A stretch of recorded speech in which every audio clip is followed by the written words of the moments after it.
আসলে এখন শীতের সিজনে ডায়াবেটিস বেড়ে যাওয়ার অনেক কারণই থাকতে পারে এবং এটা নিয়ন্ত্রণেও রাখতে হবে।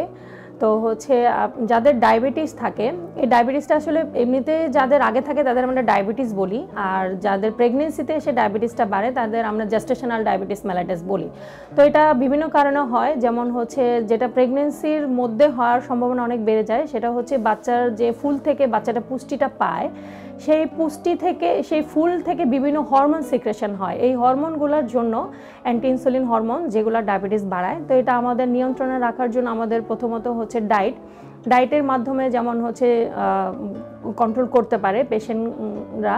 যেমন সে হচ্ছে কার্বোহাইড্রেট জাতীয় যেগুলো ভাত রুটি এইসব খাবার কম খাবে, মাছ মাংস শাকসবজি এগুলো বেশি খাবে, আর নিয়মিত একটু ব্যায়াম করতে পারে, মিষ্টি জাতীয় খাবারগুলো তারা অ্যাভয়েড করবে, আর রেগুলার একটু এক্সারসাইজ করবে। আর যদি ডায়েটে তার কন্ট্রোল না হয় তাহলে সে একজন এন্ডোক্রাইনোলজিস্ট অথবা গাইনোকোলজিস্টের সাথে সে পরামর্শ নিতে পারে।